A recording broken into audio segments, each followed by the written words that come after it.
In the past few years, anime has transcended itself and hit the mainstream in the United States. Merch from shows like Jujutsu Kaisen and My Hero Academia are being sold at all the major retailers.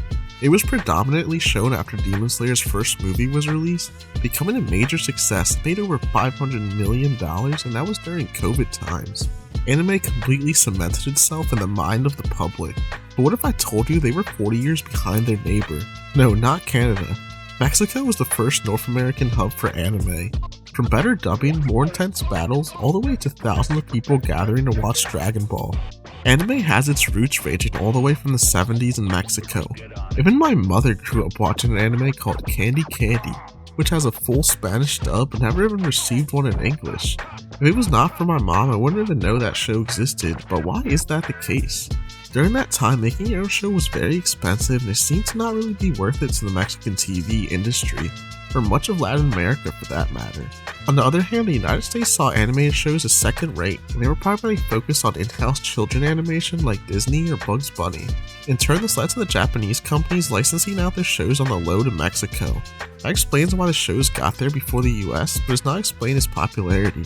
With anime shows being seen as such a risk for most Western audiences, Mexico broke the mold, because they were already used to it.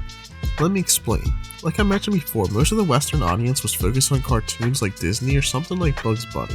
These were short episodes that did not follow an underlying story. If you missed 10 episodes in a row, you could hop right back in and enjoy whatever episode was on the screen. While we all know, most anime, every episode is pushing towards a conclusion and following a story, leaving every week of anticipation and excitement. This type of storytelling in TV shows was already established for the Mexican audience through these things called telenovelas, or novellas for short. These shows were Spanish soap operas that were beloved in Mexico and many Latin American countries. It's even a joke nowadays that most Hispanic grandmothers spend all their time watching novellas.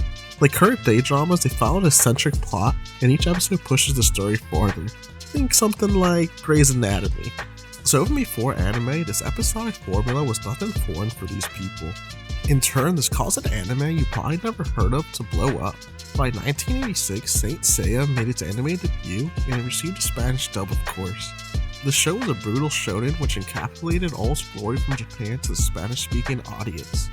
As most of you know, most anime for the Western audience got censored, and some of them became a completely different show in their own right. I mean, take a look at Sanji and his lollipop. Mexico dodged that, and it really only impacted the English-speaking shows. It also kept some of the nudity, and it was for all intents and purposes pushing the original show.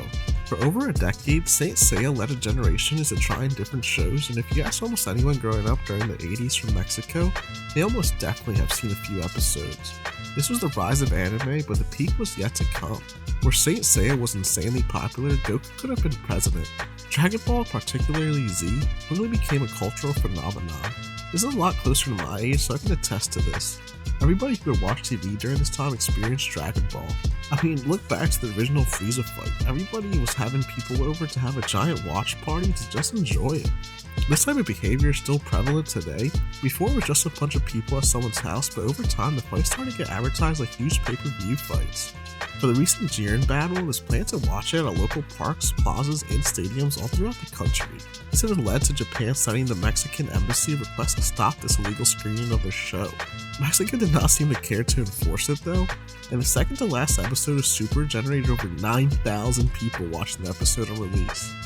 For anime, I've never even heard of something close to this in the US. Part of the die-hard love for Dragon Ball comes from getting an established dub before the English speakers did, and it was led by the main voice actor from Saint Seiya.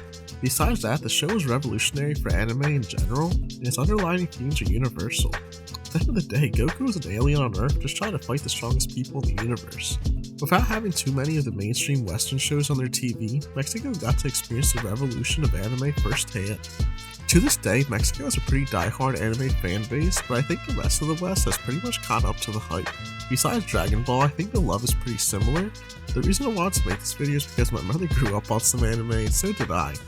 And that was only possible because of Mexico giving it a shot. Hope you enjoy this little history lesson. Peace out, and adios.